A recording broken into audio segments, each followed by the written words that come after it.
Just wanted to give some backup on what my better late than never adventure is, for those who have been watching some of my posts.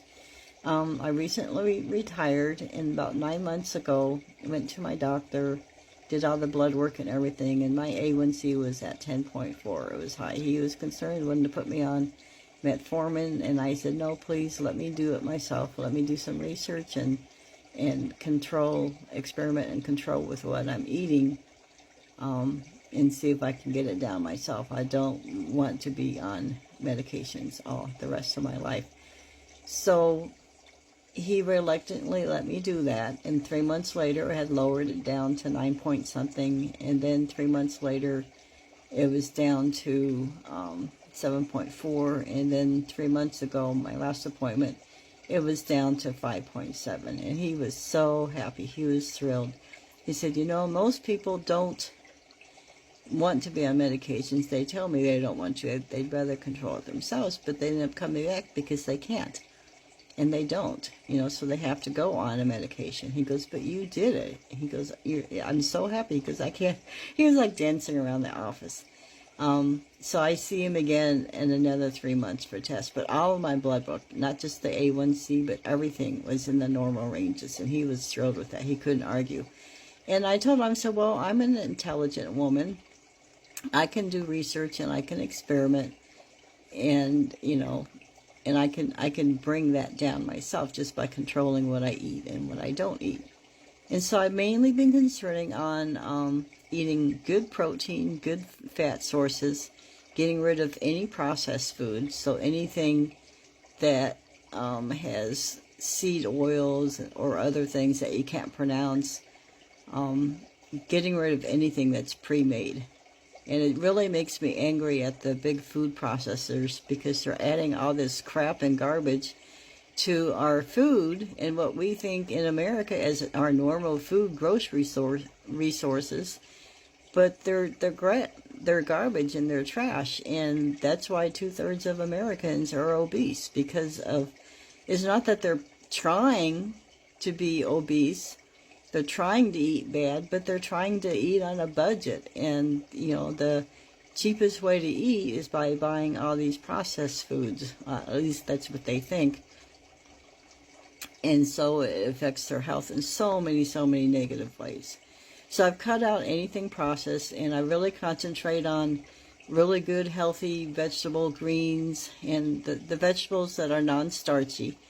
And, you know, my vegetables are greens and radishes and cucumbers, zucchini, any vegetable basically, except for potatoes or corn or starch or peas, things that are carby, that don't have the, you know, all the other vitamins and nutrients I get from the other vegetables. And fresh if I can get them. If I can't get them, then I will buy frozen, or I buy them in abundance when they're fresh and then freeze them myself. So I've been living on that. And the meats, any meat, you know, like fish, salmon, tuna, sardines, I love those. Chicken, beef when I can afford it, good quality beef. Pork chops when I can afford them. And eggs, of course, is a standard. And again, these are quality products. They're not the cheapest ones that you could buy. And it's been working for me. So I just want to share that background with everyone, so you know where I'm coming from. And that is my better late than never adventure. I want to be able to get this body into a decent shape so that I can have a long, healthy retirement and be able to do things, not stopped from doing things that I want to do with my health. And so the things that you see in my videos are things that I'm trying, or things that affect me in some way in this adventure. And I just want to share things as I go. And as I keep learning myself, I share that with you. And so any feedback, I appreciate that. And again, I'm trying to do this on, I make less than $1,500 a month on my retirement and working part-time, because I can't afford to not work at all to pay for all the medical insurances.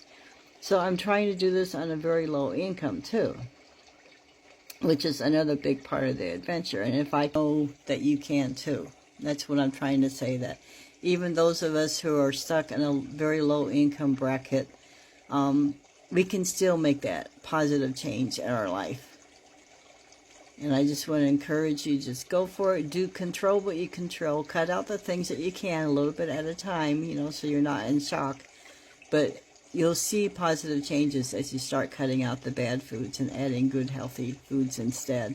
And even if you have to do it in a micro style because of your budget, just if you want to do it, you will find a way to do it. And that's what my mindset is right now, that I can do this. Yes, I've lost 55 pounds right now, but I want to go for at least 100. But I'm doing it slowly, you know, a little bit at a time, because it's 55 pounds in 9 months now. Just so I can do it in a healthy way, that it doesn't just bounce right back on me. And that's what I want. A long term, it's not a diet, it's a lifestyle change. I'm changing my lifestyle totally.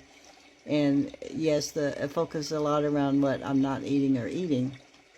I'm also adding cardio, walking, and some weights with hand weights right now. It's all I have. But doing what little I can to have positive effect on my body. So if I can do it, you know, ladies, guys, you can do it too. I just